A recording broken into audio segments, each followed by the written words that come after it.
saudara Sabil. Ya, Sabil, selamat malam. Ya, selamat malam Bang Edi. Ya, Sabil, apakah Anda ini seorang muslim? Ya, saya muslim. Silahkan nyalakan kamera Anda. Silakan. Oke, mungkin agak gelap ya. Enggak, terang, bagus. Ya, gimana? Bang Sabil, sebelumnya saya tanya dulu Bang Sabil, Anda ini sudah lamakah nonton Edis TV atau baru pertama kali ini ketemu channel ini? Atau sebelum-sebelumnya udah lihat gitu, sudah berapa bulan mengikuti, bagaimana? Kalau soal melihat, saya sering melihat, cuman kalau masuk ke live seperti ini baru kali ini. Oke. Jadi hari ini Bang, kita membahas tema ini. Menurut penjelasan Muhammad, umat Islam itu sudah mempertuhan Muhammad. Kata Muhammad sendiri. Gitu ya? Ya. Boleh tahu itu sumbernya dari mana Bang? Ya. Jadi sumbernya itu berasal dari surat At-Taubah ayat yang ke-31. At-Taubah ya, saya cari. Ya, silakan dibuka. At-Taubah ayat 31. Surat At-Taubah itu adalah surat yang ke-9. Ya, ayatnya atau nomornya yang ke-31. Jadi sambil Anda membuka, saya cerita. Ayat berapa? Ayat berapa? 31. 31. Ya. Sabil ya, Sabil. Oke ya, yuk 31. Oke. Ya. Jadi pada waktu itu ada seseorang bernama Adi ibnu Hatim. Iya. Nah, jadi Adi ibnu Hatim ini mendengar Muhammad membaca ayat itu. Kata Muhammad, mereka menjadikan alim ulama mereka dan rahib-rahib mereka sebagai Tuhan di samping Allah. Nah, kemudian Adi ibn Hatim itu dia nggak percaya atau dia membantah Muhammad. Dia bilang begini, wahai Rasulullah, sesungguhnya mereka tidak menyembah alim ulamanya, tidak mempertuhan alim ulamanya. Terus kata Muhammad, mereka menyembah atau mempertuhan alim ulama mereka dengan cara ketika alim ulama mereka mengharamkan yang halal atau menghalalkan yang haram, ditaati, dipatuhi oleh pengikutnya. Yang demikian itulah cara mereka beribadah kepada alim ulama dan rahib-rahib mereka. Boleh tahu yang dimaksud mereka ini siapa? Mereka itu adalah orang-orang Yahudi dan orang-orang Nasrani. Ya, berarti itu pernyataan itu berlakunya bagi orang Yahudi dan orang Nasrani kan? Iya, oke. Jadi kata Muhammad, bagaimana orang Yahudi dan orang Nasrani mempertuhan alim ulama mereka, mempertuhan rahib-rahib mereka? Caranya, mereka mengikuti ulama itu, mengikuti rahib-rahib itu, sekalipun rahib-rahib atau ulama itu mengharamkan yang halal atau menghalalkan yang haram. Oke. Ada bantahan? Iya, Nabi Muhammad kan berpendapat seperti itu. Berpendapat seperti itu berlaku bagi orang-orang Yahudi. Dia melihat ulama cara-cara orang Yahudi itu memperlakukan ulama-ulamanya kan seperti itu. Nah, terus yang kita nyambungnya di mana letaknya ini?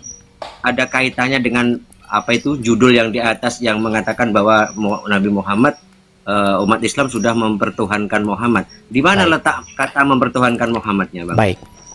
Sudah ya. Jadi kalau ada seorang ulama menghalalkan yang haram atau sebaliknya mengharamkan yang halal dan umat mengikuti ulama itu, berarti umat itu telah mempertuhan ulama itu, betul? Tidaklah, mengikuti itu bukan berarti menuhankan, Bang. Nah, mulai standar ganda kan, mulai standar ganda. sekarang saya tanya begini. Bang Sabil, sebentar Bang Sabil. Bang Sabil, Sebentar. Anda percaya dengan Muhammad nggak? Percaya. Percaya. Kalau Muhammad yang nerangin, yang menjelaskan, benar atau salah? Benar. Benar. Kata Muhammad, bagaimana cara mereka mempertuhan alim ulamanya? Merekanya ini mereka orang Yahudi, Bang, bukan orang Islam. Saya tahu mereka orang Yahudi. Bagaimana cara mereka mempertuhan ulamanya? Ya, seperti yang tertulis di sini nih. Apa? Mengharamkan yang halal, betul? Sebentar, di ayat 31 yang menurut Abang bilang tadi kan, di sini katanya 30 ya. 30 dan orang-orang Yahudi bukan 31 ya tadi ya. Mereka menjadikan orang-orang alim Yahudi, ya orang-orang alim dalam tanda kurung di sini Yahudi dan rahib-rahibnya dalam tanda kurung Nasrani, ya sebagai Tuhan selain Allah. Tuhan selain Allah. Bagaimana cara mereka menjadikan itu Tuhan selain Allah? Mereka itu mereka orang Yahudi bukan orang Islam. Jangan diulang-ulang lagi. Saya tahu itu orang Yahudi, orang Nasrani, Sabil. Iya, makanya yang saya tanya bagaimana cara mereka menjadikan mereka itu Tuhan di samping Allah? Caranya bagaimana? Saya berbicara berdasarkan ayat 30 yang saya bantu. Saya tahu Anda tidak tahu karena itu tidak ada tafsirnya di situ. Saya bantu dari sini. Itu cuma Quran biasa. Saya bantu Anda. Ini penjelasan Muhammad di dalam kitab tafsir Ibnu Katsir. Bagaimana di sini Muhammad menjelaskan bagaimana cara mereka mempertuhan alim ulama mereka. Kita harus sabar teman-teman. Karena umat muslim ini mereka tidak tahu isi Al-Quran. Kalau mereka tahu sudah saya bilang mereka itu udah buang Qurannya ke tong sampah. Nih. Maaf ya. Omongan Anda ini sangat... Karena Anda tidak tahu isi Al-Quran bagaimana? Tidak tahu isi Al-Quran. Sementara saya orang Islam. Saya pasti iya tahu. Karena Anda... Oke nih. Sekarang saya tanya. Ini apa ini? Ini itu tafsir tulisan Ibnu Katsir betul? Ya boleh. Oke. Sekarang ini penjelasan Muhammad. Ini penjelasan Muhammad nih. Penjelasan Muhammad di dalam tafsir Ibnu Katsir surat At-Taubah ayat 31. Perhatikan. Nih ya. Nih. Coba Anda yang baca coba sekarang. Gak kelihatan, Bang. Oke, saya yang bacakan ya. Saya yang bacakan. Adi melanjutkan kisahnya bahwa ia menjawab. Sesungguhnya mereka tidak menyembahnya.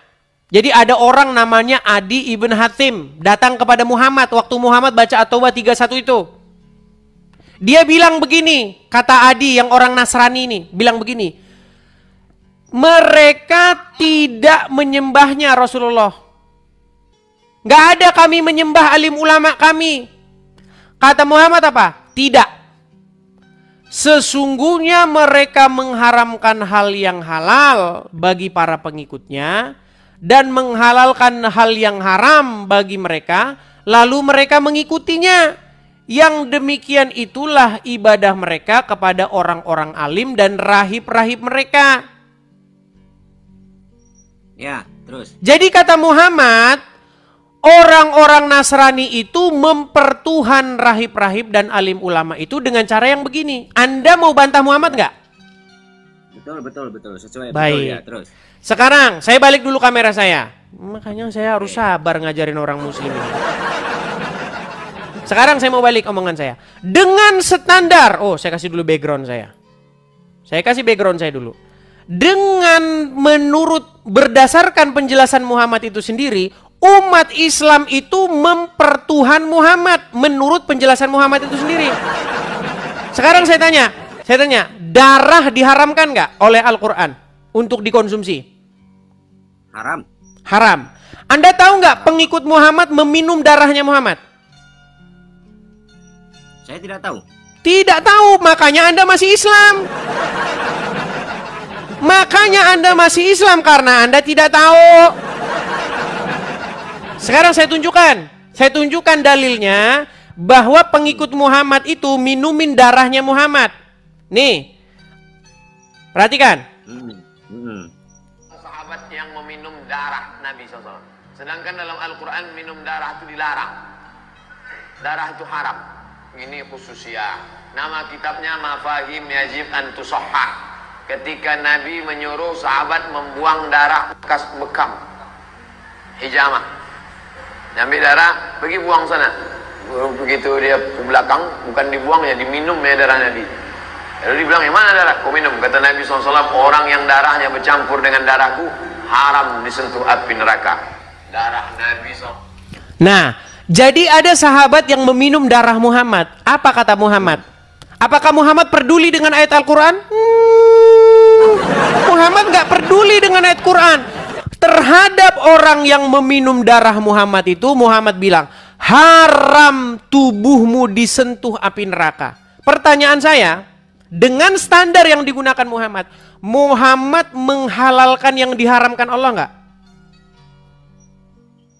Kalau berdasarkan apa yang saya perdengarkan tadi itu, kesannya seperti itu. Oke. Jadi ketika umat muslim lebih taat kepada Muhammad, lebih mendengarkan Muhammad karena Muhammad menghalalkan yang haram, menurut penjelasan Muhammad, umat muslim telah menjadikan Muhammad sebagai Tuhan di samping Allah nggak? Kalau saya tidak seperti itu pandangannya, Bang. Tidak. Memang ini sulit ini. Jadi ketika ulama-ulama Yahudi dan Nasrani menghalalkan yang haram, mereka kata Muhammad, umatnya mempertuhan dia. Tapi giliran Muhammad menghalalkan yang haram, oh enggak. Makanya saya bilang standar ganda Anda ini. Saya tidak berstandar ganda, tidak. Saya tidak bilang bahwa menghalalkan mengharamkan yang halal itu. Kalau bagi saya menghalalkan yang haram itu juga saya tidak mau. Tidak mau. Iya, kalau Anda. Tapi ini Muhammad, pelakunya itu Muhammad. Oke, sekarang begini. Abang tolong kasih ke saya juga penjelasannya ya. Di situ ketika seorang sahabat tadi meminum darah Nabi Muhammad, ya kan? Meminum darah Nabi Muhammad. Terus Nabi Muhammad berkata bahwa barang siapa yang darahnya bercampur dengan darahku, maka diharamkan api neraka. Menyentuhnya. Apakah ketika itu Nabi Muhammad ini menyatakan seperti itu karena ada kata pembenaran. Maksudnya, oh kalau begitu benar yang kamu lakukan sehingga darahmu yang bercampur dengan darah saya diharamkan masuk api neraka. Apakah baik? Pertanyaan saya, kenapa Muhammad bilang begitu terhadap orang yang meminum darah dia? Loh, justru saya yang bertanya sama Bang Edis karena Bang Edis menampilkan itu. Baik, karena orang yang meminum darah Muhammad malah dikatai oleh Muhammad, tubuhmu haram disentuh api neraka karena darahku sudah ada di dalam tubuhmu. Karena dia minum darahnya, berarti Muhammad tidak mengharamkan apa yang diharamkan Allah. Dia malah justru membenarkan orang yang meminum darah dia. Makanya saya bilang di situ Muhammad telah menghalalkan yang diharamkan. Sesuai dengan penjelasan dia kepada Adi bin Hatim, maka umat muslim atau orang yang meminum darah Muhammad itu sudah mempertuhan Muhammad. Sekarang saya tanya, itu kan Adi bin Hatim. Umat muslim tahun 2025 kan nggak meminum darah Muhammad, betul? Ya enggak lah, orang enggak sejaman. Baik. Bagaimana cara umat muslim di tahun 2025 mempertuhan Muhammad? Saya kasih tahu juga. Dengarkan. Menurut Al-Quran, solatku, matiku untuk siapa? Untuk Allah. Sekarang saya tanya, ketika Anda sholat kepada siapa? Kepada Allah. Kalau saya buktikan Anda sholat kepada Muhammad gimana? Silakan buktikan. Baik. Ketika Anda sholat, betulkah Anda mengucapkan Assalamualaikum ayyuhan nabiyyu? Betul nggak? Betul. Anda ngomong sama siapa? Ya kepada Nabi. Barusan tadi Anda bilang Anda sholat kepada siapa? Nah, ini bedanya, Bang. Mulai. Saya kasih penjelasan ya. Saya kasih penjelasan. Abang kan pernah sholat, jadi tidak tahu bagaimana sholat itu yang sesungguhnya. Kenapa di situ kita mengucapkan salam? Salamnya kok kepada Nabi. Assalamualaikum ya ayuhan nabiyyu warahmatullahi wabarakatuh. Ya, saya mengucapkan salam kepada Nabi warahmatullahi wabarakatuh, yang dirahmati oleh Allah, ya, yang diberkati dan dirahmati oleh Allah. Mengucapkan salam. Saya salam. Dalam arti di Islam, Bang, salam itu satu. Bisa kalau kita yang mengucap salam sebagai orang awam. Bang, kita nggak bahas dogma. Tadi saya tanya begini. Ketika Anda ambil sajadah, Abang Bang, nggak paham makna. Anda menjelaskan yang lain. Sebentar, tenang ya, tenang. Anda ambil sajadah, oke? Kemudian Anda sholat di situ, ruku, sujud, gerakan-gerakan sholat itu. Ketika Anda sholat itu, Anda sedang menunjukkan itu kepada siapa? Kepada Allah. Bener nggak ada Muhammad juga di situ? Tidak ada. Oke, lalu ketika Anda lagi sholat itu, Anda gerakan-gerakan sholat itu, bener nggak Anda ucapkan Assalamu alayka ya ayuhan nabi? Anda ucapkan itu nggak? Ini yang saya harus jelaskan. Sebentar, benar atau tidak? Ya betul, memang betul. Oke, waktu Anda mengucapkan Assalamu alayka ya ayuhan nabi, Anda ngomong itu sama siapa? Sama Allah. Wah, tadi sama Muhammad, sekarang sama Allah. Berat. Tadi ngomong sama Muhammad, sekarang sama Allah. Abang yang bilang kalau saya ngomong sama Muhammad. Oke, kita artikan. Assalamu alayka ya ayuhan nabiyyu. Bahasa Indonesianya, salam sejahtera kepada engkau wahai nabi. Betul? Oke, silakan. Ketika Anda mengucapkan salam sejahtera kepada engkau wahai nabi, Anda ngomong itu sama Allah apa sama nabi? Sama Allah. Berarti Allah Anda panggil nabi? Bukan, sekarang begini, makanya dengerin dulu penjelasan. Engkau di situ siapa? Dengerin dulu. Salam sejahtera kepada engkau wahai Allah Pak, kepada engkau wahai nabi. Dengerin dulu. Berat memang mereka ini. Saya tidak tahu ritual orang di gereja berdoanya seperti apa, saya tidak tahu. Makanya saya tidak pernah mengomentari. Karena itu kan udah urusan pribadi ya kan.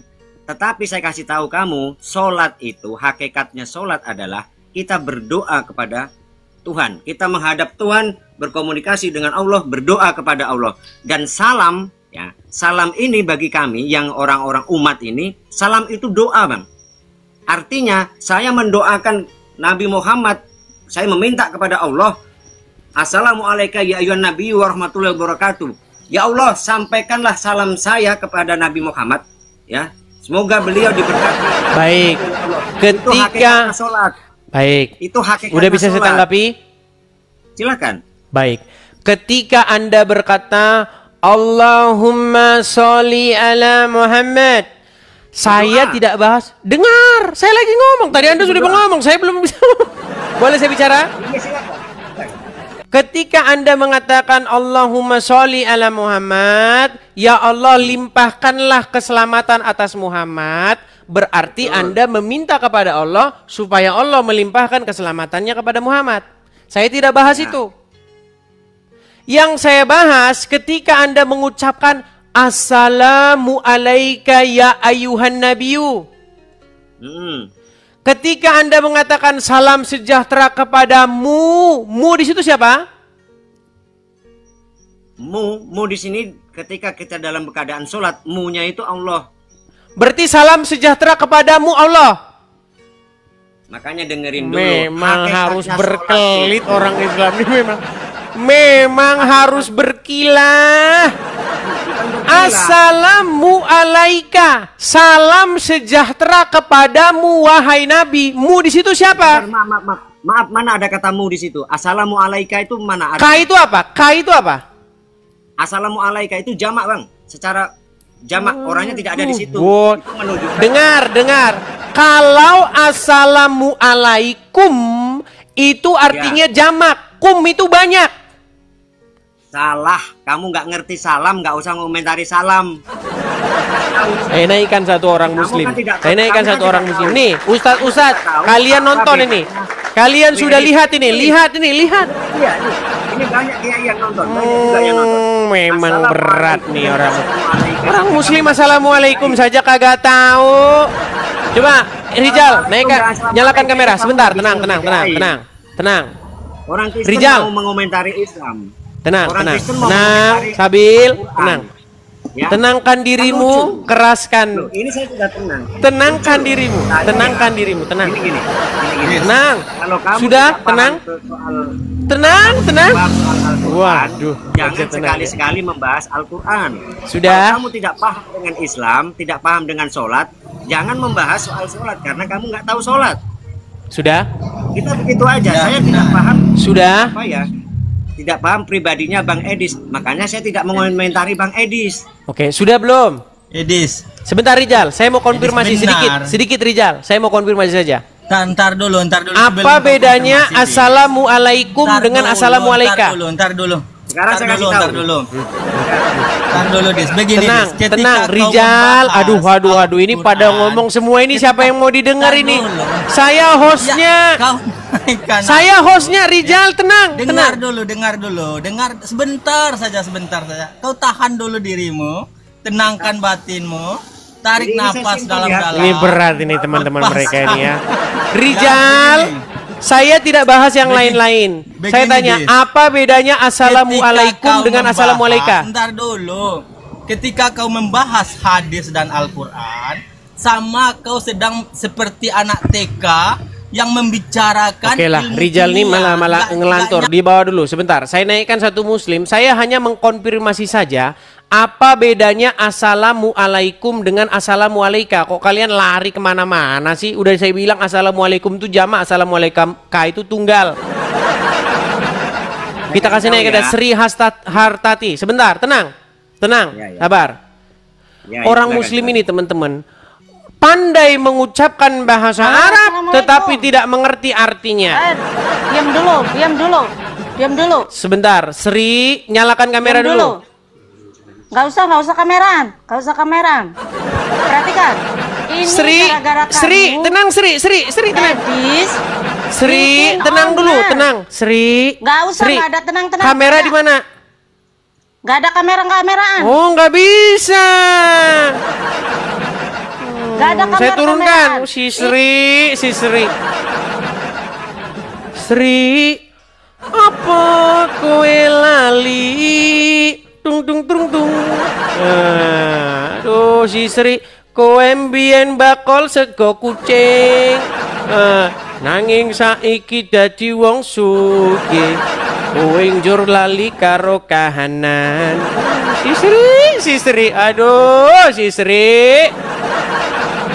Sebentar, saya naikkan dulu satu muslim yang ngerti bahasa Arab karena dia ngeyel ini sama saya ini. Udah dibilang bedanya. Dengerin dulu penjelasan saya. Gini ya, kalau assalamualaikum itu ditujukan kepada 1, 2, 3, 4, 5 orang. Udah Google, barusan Google kan? Saya megang Al-Quran dari tadi, saya nggak megang Tadi saya sudah bilang kalau assalamualaikum, kum itu jamak kalian. Tapi kalau assalamualaika, satu orang laki-laki. Ya, satu yang dituju. Oke. Betul. Jadi ketika Anda mengucapkan assalamualaika ya ayuhan nabi, kata ka di situ engkau bahasa Indonesianya siapa itu? Ya Nabi. Iya Muhammad. Terus tadi kamu bilang Allah. Jadi ketika kamu sholat, kamu mengucapkan assalamu alaika ya ayuhan nabi. Berarti kamu berkomunikasi kepada Muhammad, betul? Iya, makanya saya bilang kamu sholat kepada Muhammad dan juga Allah.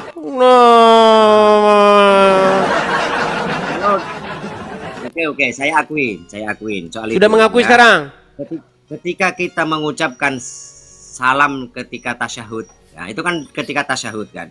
Ya, tasyahud awal, tasyahud akhir tuh. Nah, Tahiyat itu awal, kan tahiyat memang akhir. ada salam yang disematkan di situ Kepada yang memang Nabi. ditujukan untuk Nabi, memang betul. Iya, Tetapi berarti hakikat- di dalam sholatmu kamu juga memanggil-manggil Muhammad di situ, betul? kita nggak memanggil Muhammad. Muhammad otomatis hadir lah. Iya, makanya saya bilang Muhammad tuh maha hadir. Makanya saya bilang posisi Muhammad itu kalian pertuhan. Sekarang begini, saya kasih tahu ya. Kita ini kok jadi munafik standar ganda gitu loh. Ketika kami Bukan Kristen, Woi, Bang, kalau kamu tidak memberi kesempatan saya untuk menjelaskan, orang akan menganggap apa ya? Mendengarkan cuma sebelah dari penjelasanmu saja. Cuman kamu yang betul. Silakan. Cuman kamu yang betul. Oke, saya kasih tahu. Silakan. Memang secara makna Assalamualaikum itu satu ditujukan hanya K-nya siapa? K-nya Nabi Muhammad. Kemudian diiringi dengan semoga Assalamualaikum ya Nabi wa rahmatullah wabarakatuh. Semoga mendapatkan keberkahan rahmat dari Allah. Seperti itu. Kita tujukan kepada Nabi Muhammad. Satu orang saja yang kita tuju. Itu bukan berarti kita langsung ngomong berhadapan-hadapan dengan Nabi Muhammad. Tidak. Terus kalau Muhammad tidak di depan Anda, kenapa Anda mengatakan Assalamualaikum ya Muhammad? Bahkan Bang, kalian bener nggak? Ya Rasulullah, betul nggak? Kalian bilang begitu? Sekarang saya tanya begini, ketika dijawab dulu, sebentar. Dulu. Saya mau menjawab satu persatu, ya kan? Oke, coba. Ketika kamu berdoa juga, berdoa misalkan kepada wahai Yesus katanya. Wahai Yesus. Nah, masalahnya kami ngaku, saya ngaku. Saya orang Kristen, saya mengaku bahwa Yesus itu maha hadir. Saya orang Kristen mengaku bahwa saya mempertuhan Yesus. Saya mengaku itu. Masalahnya kalian orang Islam gak ngaku kalian melakukan hal yang sama. Contoh, saya kasih contoh. Kami di gereja Bang, ketika kami berangkat gereja, kami mengangkat tangan ke langit begini. Kami berseru-seru ya Yesus, ya Yesus. Terus ada orang Islam lewat. Orang Karesteng lagi nyembah Yesus. Kan? Jangan ngegas motor. Orang Karesteng lagi di gereja itu manggil-manggil Yesus. Kan? Mereka lagi nyembah Tuhannya. Oke, memang saya akui. Sekarang bagaimana dengan umat muslim yang gelar tikar di jalan, nutup jalan raya, lalu mereka bilang begini, ya Rasulullah, ya Habibi, ya Muhammad, betul nggak? Kalian melakukan hal yang sama?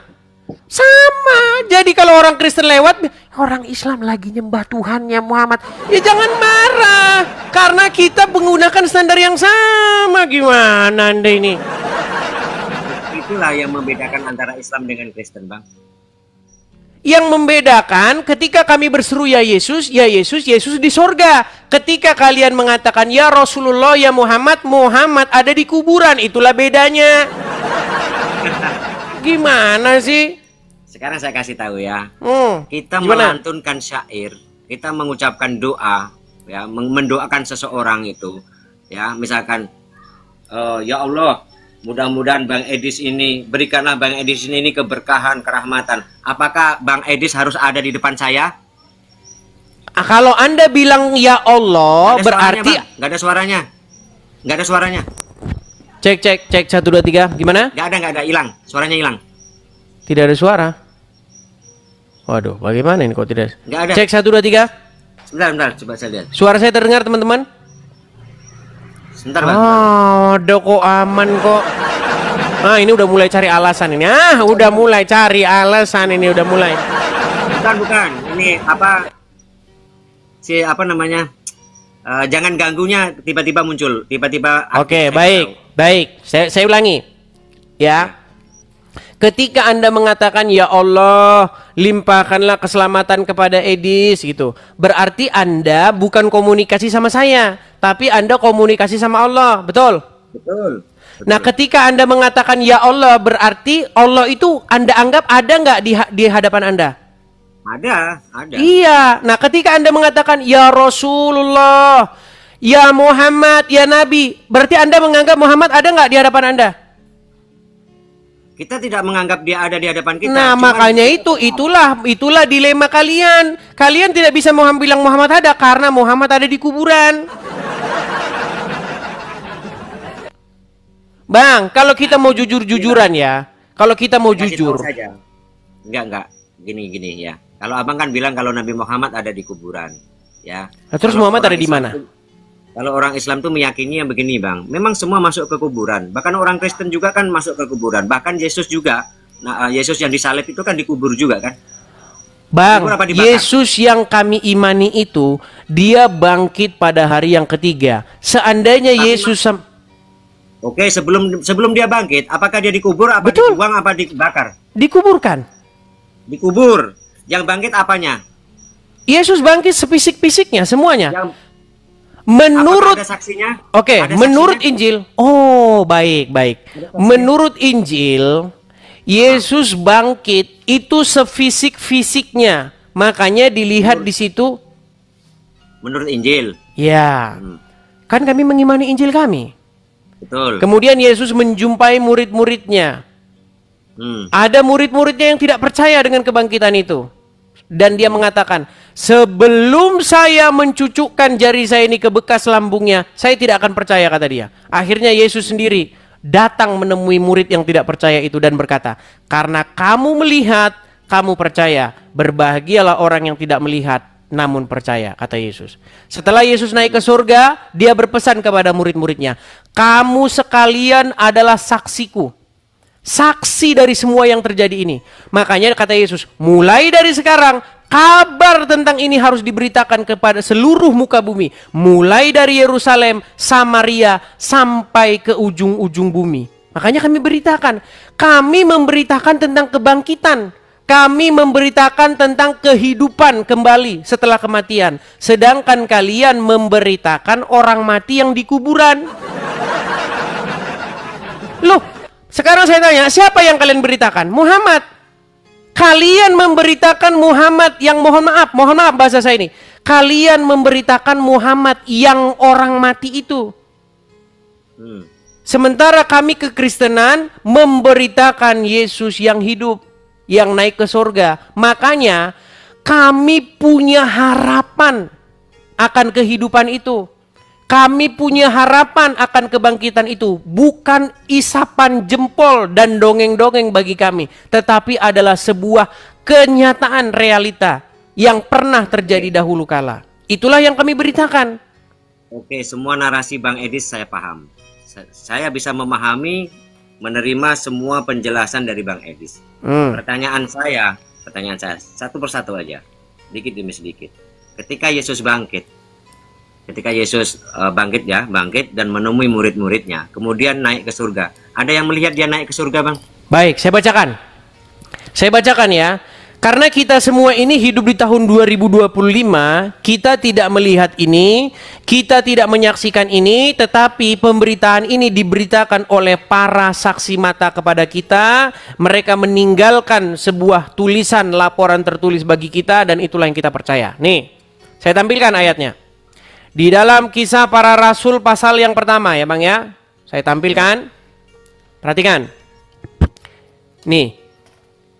Kisah Para Rasul pasal yang pertama tentang Yesus terangkat ke surga. Maka bertanyalah mereka yang berkumpul di situ, Tuhan, maukah engkau pada masa ini memulihkan kerajaan bagi Israel? Jawabnya, engkau tidak perlu tahu, engkau tidak perlu mengetahui masa dan waktu yang ditetapkan Bapa sendiri menurut kuasanya. Tetapi kamu akan menerima kuasa kalau Roh Kudus turun ke atas kamu. Dan kamu akan menjadi saksiku di Yerusalem, di seluruh Yudea dan Samaria dan sampai ke ujung bumi. Sesudah ia mengatakan demikian, terangkatlah ia disaksikan oleh mereka dan awan menutupinya dari pandangan mereka. Ketika mereka sedang menatap ke langit, waktu ia naik itu, tiba-tiba berdirilah dua orang berpakaian putih dekat mereka dan berkata kepada mereka, hai orang-orang Galilea, mengapakah kamu berdiri melihat ke langit? Yesus ini yang terangkat ke surga meninggalkan kamu akan datang kembali dengan cara yang sama seperti kamu melihat dia naik ke surga. Jadi menurut kesaksian Injil, Yesus naik ke surga. Menurut kesaksian umat muslim, Muhammad turun ke kuburan. Makanya Bang, bedanya kita, kalian mengikuti orang yang ada di kuburan, kami mengikuti yang naik ke surga. Oke. Anda sudah menerima itu? Saya menerima penjelasanmu. Cuman dari apa yang Bang Edis baca tadi, bisa saya tangkap begini. Dari kalimat pertama tadi ya, Bang Edis bilang, dari kalimat yang pertama tadi ada yang bertanya, katakan, ya, wahai Tuhan, gitu kan kata-katanya seperti itu ya. Iya. Seperti itu. Ah, wahai Tuhan, satu, itu yang mengucapkan itu adalah saksi tadi itu kan? Iya. Saksi. Nah, berkata begitu Tuhan kepada Yesus. Hmm. Nah, terus jawaban Yesus, kamu nggak usah bertanya ini nanti sampai Bapak. Nah, terus ada Roh Kudus juga tadi disebutkan di situ. Nah, sekarang saya tanya, satu Tuhan, berarti Yesus yang dikatakan tadi Yesus. Terus Yesus mengatakan Bapak. Bapak ini Tuhan juga kah? Tuhan juga? Iya. Tuhan. Nah, berarti kalau begitu ada dua Tuhan di dalam Kristen. Baik, ini pertanyaan lama, yang ini lagi dan yang ini lagi. Saya lihat dari kalimat itu loh ya, dari kalimat yang dibacakan itu loh ya. Boleh saya jawab? Boleh, silakan. Baik, jadi begini Bang, kita ini orang Indonesia. Kata Tuhan sudah terlanjur salah kaprah dimengerti oleh orang-orang Indonesia. Jadi sebenarnya kata Tuhan itu dengan kata Tuhan itu kata yang sama. Tuan atau Tuhan itu sebenarnya kata yang sama. Cuman sekarang orang itu sudah membedakan. Saya kasih contoh. Kalau menurut bahasa Indonesia Bang, beda huruf H dengan Tuhan itu memang beda arti. Nah, sekarang sudah beda. Padahal itu sama seperti kata tahu dengan kata tahu.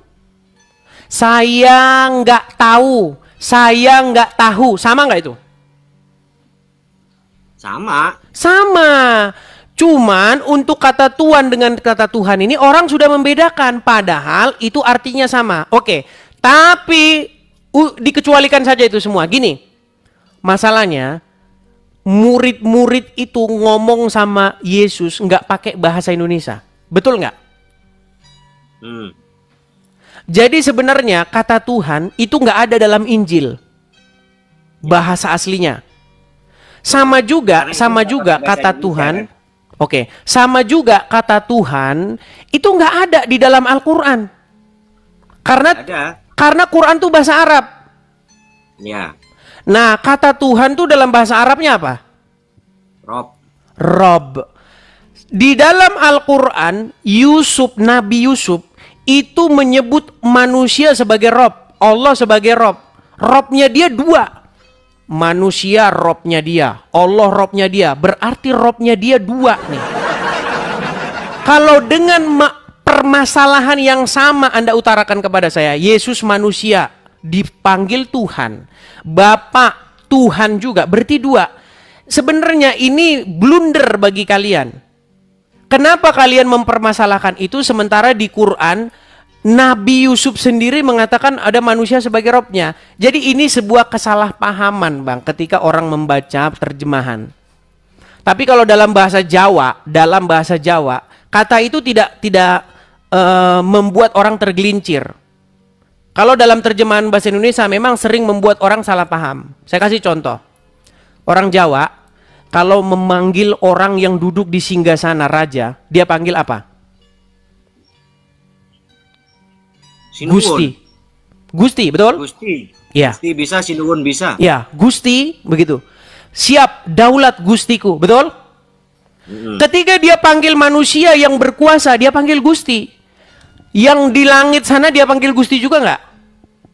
Ya, oke. Nanti saya jelaskan ini dalam kaidah bahasa Jawa. Iya, makanya kata kurios itu, kata kurios dalam bahasa Yunani itu, kalau diterjemahkan ke dalam Alkitab bahasa Jawa itu Gusti.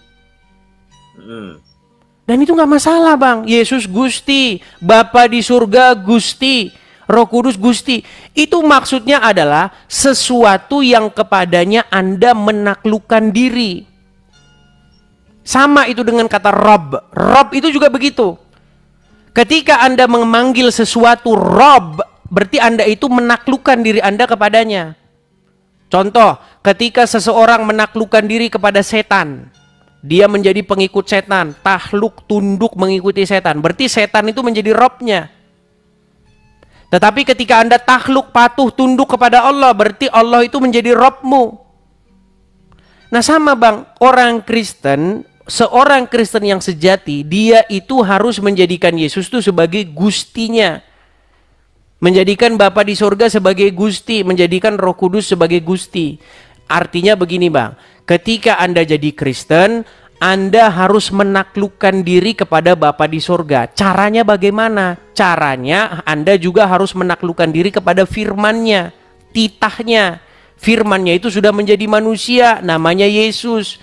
Makanya sebenarnya menjadikan Yesus sebagai Gusti itu sebenarnya bagian daripada menjadikan Bapa di sorga sebagai Gusti. Sama seperti Anda, ketika Anda menaklukkan diri kepada Allah, Anda harus patuh sama Muhammad. Karena patuh sama Muhammad itu bagian daripada patuh sama Allah. Betul. Bukan berarti Muhammad itu adalah Allah. Ya, betul. Iya, Tapi tapi selama ini, kalau boleh tahu nih Bang ya, kalau boleh tahu. Tapi kalau selama ini, setahu saya ya, sepemahaman saya, itu orang Nasrani, karena saya juga agak nggak enak nih ngomong gini, takutnya ada saudara saya yang mendengar ini, saudara saya banyak yang Nasrani juga. silakan. Gini, orang Nasrani itu kan menganggap bahwa yang tadi itu, yang Tuhan kedua lah, dalam tanda kutip Tuhan kedua. Yesus kan, dengan melalui Muhammad saya mendapat ridho Allah, ya kan? Saya menyembah Allah, dan Muhammad juga bagian dari sampainya tujuan saya kepada Allah, kan seperti itu ya kan? Sama dengan di penjelasan Pak Edis tadi itu, bahwa melalui Yesus sampai juga kepada yang Bapak tadi, kan seperti itu. Makanya kata Yesus, tidak ada seorang pun yang datang kepada Bapa kalau tidak melalui aku, kata Yesus. Ya betul, saya pernah mendengar itu, memang betul. Jadi sama juga di dalam Islam juga, di dalam Islam juga sama mengakui seperti itu, mengakuinya begini. Sekarang yang jadi untuk sampai kepada Allah itu ya melalui jalurnya Nabi Muhammad tadi itu. Nah, Nabi Muhammad. Sekarang yang membedakan, jadi bedanya begini, yang membedakan setahu saya, ini setahu saya ya, nggak tahu kalau yang lain. Setahu saya kan, kalau kami kan tidak menganggap bahwa Nabi Muhammad itu Tuhan. Tetapi yang saya dengar di sebelah, makanya jangan keterjemahan lagi bang. Kalau kita bahas Tuhan, nanti seolah-olah Anda menganggap Muhammad itu Allah. Saya tidak bilang Anda menganggap Muhammad itu Allah bang. Muhammad itu adalah Rob kalian, karena kalian patuh, takluk, tunduk kepadanya. Menjadi seorang muslim itu harus menaklukkan diri kepada Muhammad. Apapun kata Muhammad kalian harus ikuti. Ya betul. Nah, ini yang menjadi kesalahpahaman di antara kita. Ketika saya katakan Muhammad itu Rob kalian, bukan berarti Muhammad itu adalah Allah. Sama bang, orang Kristen pun banyak yang salah paham. Ketika Yesus itu Tuhan, berarti Yesus itu sama dengan Bapa. Itu juga paham yang salah. Nah, tapi banyak yang seperti itu bang. Banyak yang seperti itu, karena mereka korban, ya makanya karena mereka nggak malas baca. Makanya Yesus ini itu bukan. Ini namanya diskusi sehat. Iya, makanya saya bilang begini. Gini loh, sebenarnya kalau kita betul-betul memahami, baca Bible, baca Quran, sebenarnya sudah jelas. Nah, yang jadi masalah tuh begini, ini yang jadi masalah. Kalian menganggap bahwa Tuhannya Muhammad, ya, Robnya Muhammad, itu sama dengan Robnya Yesus. Terus kalian kait-kaitkan ajaran agama Islam itu dengan kami. Yesus, Muhammad meneruskan ajaran Yesus. Enggak, beda Tuhan bang, beda, lain jalur. Nah, kalau begitu berarti di dunia ini banyak Tuhan dong. Ada banyak. Di dunia ini ada 4.000 agama, kurang lebih. Betul. Ada 4.000 agama. Dari 4.000 agama itu, Jangan banyak-banyak ke agama lah, cukup kita dua aja dulu yang kita bahas. Oke, sekarang gini ya, bukti bahwa di dunia ini tuh banyak agama, banyak Tuhan-Tuhan. Nah, saya tahu itu banyak agama, tapi iya banyak Tuhan-Tuhan. Biar lebih menyempit pembahasannya kan begini. Sama-sama ini ya, di Bible juga mengatakan, ada yang mengatakan bahwa Tuhan Allah itu esa kan satu. Islam juga mengatakan bahwa qul huwallahu ahad. Apa esa itu? Esa ya satu lah. Tunggal. Saya esa enggak? Tunggal ya satu. Berarti saya juga esa. Saya juga satu. Tuhan itu Makanya satu, Bang, Esa itu apa nih? Saya kasih tahu. Maksudnya Esa itu begini loh. Jadi ayat itu sebenarnya diambil, makanya isi Quran itu kebanyakan diambil dari Bible. Nih, saya bacakan. Nih Bang ya, aduh memang sulit ya nih. Perhatikan, saya tunjukkan. Saya tunjukkan kepada kalian di dalam itu sebenarnya dikutip dari hukum Taurat ya. Saya kutipkan dulu. Ulangan 6 ayat 4. Saya balikkan ya kamera saya nih. Itu ayat kalian itu sebenarnya ngutip-ngutip dari sini nih. Soal itu nanti bisa saya jelaskan, Bang. Baik. Dengarlah hai orang Israel, Tuhan. Nah ini, kalau Tuhannya U T huruf gede, U huruf besar, ini huruf kapital semua. Ini sebenarnya bahasa aslinya ini adalah YHWH. Ya, tahu Yahweh. Ya, Yahweh atau Yod-Heh-Vav-Heh, Yehova itu ya. Jadi Yehova itu adalah Allah kita, Elohim kita. Nah, ya. Yahweh atau Tuhan diterjemahin jadi Tuhan itu Esa. Ya, nah, Tuhan itu Esa. Tahu nggak Esa ini apa maksudnya? Tunggal. Saya juga tunggal, saya juga satu. Kalau masalah satu, Anda juga satu. Maksudnya di sini tuh bukan satu yang seperti itu. Maksudnya begini loh. Jadi orang-orang Israel ini latar belakangnya mereka ini dari Mesir. Di Mesir itu banyak Elohim, banyak Allah-Allah, banyak para dewa di situ, banyak para Allah. Nah, maksudnya Yahweh ini itu satu-satunya, tidak seperti Allahnya orang-orang Mesir, tidak seperti Allahnya agama-agama lain. Maksudnya begitu. Iya. Kan kalau Abang tadi kan nanyanya maksud arti dari kata Esa. Esa itu kalau artinya satu, tunggal. Makanya itu perhatikan ya. Sama dengan Abang ini, Islam juga menganggap Allah itu Esa karena apa? Dia beda dengan yang lain. Iya, tadi Anda bilang jumlah.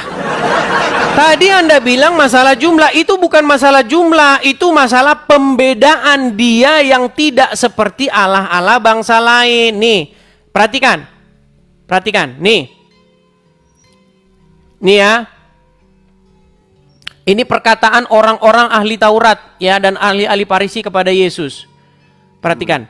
Lalu seorang ahli Taurat yang mendengar Yesus dan orang Saduki yang bersoal jawab dan tahu bahwa Yesus memberi jawab yang tepat kepada orang-orang itu, datanglah kepadanya dan bertanya, "Hukum manakah yang paling utama?" Jawab Yesus, "Hukum yang terutama ialah, dengarlah hai orang Israel, Tuhan Allah kita, Tuhan itu Esa. Kasihilah Tuhan Allahmu dengan segenap hatimu, dan dengan segenap jiwamu, dan dengan segenap akal budimu, dan dengan segenap kekuatanmu. Dan hukum yang kedua ialah kasihilah sesama manusia seperti dirimu sendiri. Tidak ada hukum lain yang lebih utama daripada kedua hukum itu." Hukum ini. Lalu kata ahli Taurat itu kepada Yesus, "Tepat sekali guru, benar katamu itu, bahwa dia Esa, bahwa tidak ada yang lain kecuali dia." Maksudnya tidak ada yang seperti dia ini, cuman dialah, cuman dia itu satu-satunya di muka bumi ini, di bawah kolong langit ini. Bukan seperti Tuhannya orang Mesir yang terbuat dari kayu dan batu, bukannya seperti Tuhannya orang-orang ini, hanya dia satu-satunya. Nah sekarang Muhammad abad ke-7 datang, bikin Tuhan sendiri, namanya Allah. Mengajarkan ajaran yang berbeda dengan ajaran yang ada dalam hukum Taurat. Di dalam hukum Taurat, jangan kamu mengingini istri sesamamu. Di dalam Al-Quran, malah Allah yang menjadi dalang supaya Muhammad menikahi bekas istri anak angkatnya. di dalam Taurat jangan berzina, jangan mencuri. Di dalam ajaran Muhammad malah ini. Nih. Ini malah ajaran Muhammad nih. Perhatikan, ajaran Muhammad malah begini. Nih. Jika kamu ucapkan syahadat, masuk surga walau mencuri, walau berzina. Itu dalam Al-Quran mana itu? Waduh, baik. Itu dalam Al-Quran atau hadis itu? Baik, saya balikkan kamera saya. Saya balikkan kamera saya. Saya tanya dulu. Baik. Jadi Anda selama jadi orang Islam, Anda tidak tahu bahwa orang Islam itu asal ngucapin syahadat masuk surga dia, walaupun mencuri, walaupun berzina. Tidak seperti itu. Baik, tolong dengarkan ini. Man qala la ilaha illallah Muhammadur Rasulullah dakhalal jannah. Siapa yang mengucapkan la ilaha illallah Muhammadur Rasulullah dakhalal jannah. Semua umat Muhammad sallallahu alaihi wasallam masuk surga. Nabi yang mengatakan. Datang sahabat bertanya, wa in zana, wa in saraq, bagaimana kalau dia berzina? Bagaimana kalau dia mencuri? Kata Nabi, wa in zana, wa in saraq, dia berzina, dia mencuri, tetap masuk surga. Pezina, pencuri, Masuk surga. Makanya saya bilang, Bang, apa yang diajarkan Muhammad bertolak belakang dengan apa yang diajarkan hukum Taurat. Makanya satu-satunya nabi yang nggak ngerti hukum Taurat cuma nabi tetangga sebelah. Gini. Makanya Bang, berhenti ngikutin Muhammad. Biarkan saya kasih waktu lah saya menjelaskan. Silakan. Nah, itu ya, kasih waktu saya untuk menjelaskan. Oke. Silakan. Tadi dikatakan apabila kamu sudah bersahadat, anggaplah mengucapkan kalimat asyhadu alla ilaha illallah wa asyhadu anna muhammadar rasulullah. Ya, atau tadi kata-katanya apa? La ilaha illallah kan? Ya, katanya apa tadi? Tidak ada Tuhan selain Allah. Nah, tidak ada Tuhan selain Allah. Allah sendiri berfirman, ya, Allah akan membalas setiap kebaikan walaupun cuma sebiji atom kecil. Akan membalas. Dan di situ dikatakan bahwa setiap manusia, setiap orang muslim, ya, semua manusia lah yang Islam, ya, yang Islam ini karena koridornya saya kan koridor Islam. Ya, setiap muslim yang dia mempunyai iman itu kan percaya kepada Allah dan mengaku bahwa Allah itu Tuhan saya. Walaupun cuma kecil saja imannya, tetap akan masuk surga. Surga, walaupun berzina, walaupun mencuri, betul? Betul. Nah, makanya saya bilang, Bang, ajaran kalian memang bertolak belakang dengan Bible. Belum selesai saya menjelaskan. Silakan.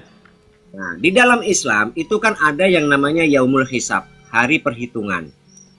Dihitung kita ini melakukan keburukan, kejahatan, melakukan amal baik, dihitung semua, ditunjukkan kepada kita semua bahwa kita dulu di dunia ini ditunjukkan nih, kamu dulu di dunia pernah melakukan kejahatan seperti ini, kamu pernah melakukan kebaikan seperti ini. Karena kita masih mempunyai walaupun cuma sedikit saja iman, ya, kita tetap masuk ke surga, tetapi ada tetapinya loh ya, tetapi melalui proses ke neraka dahulu, Bang. Baik, sudah bisa saya tanggapi? Bukan serta-merta karena tadi Ustadz Abu Somad mengatakan seperti itu terus saya mengucapkan kalimat la ilaha illallah terus pasti masuk surga. Nah, itu penjelasan saya. Baik. Saya tunjukkan dengan hadis. Anda menjawab dengan mulut, saya menjawab dengan hadis. Baik. Saya bacakan hadisnya ya, Bang, ya. Perhatikan. Ada Al-Qur'annya itu di sini tuh. Waduh, ya, Anda tidak tunjukkan ayatnya. Perhatikan ya. Hadis tentang Wahyudi dan Nasrani sebagai penebus dosa seorang muslim nih. Hadisnya aja udah ngeri nih. Orang muslim yang bikin dosa, orang muslim yang berzina, Wahyudi Nasrani yang nanggung. Perhatikan.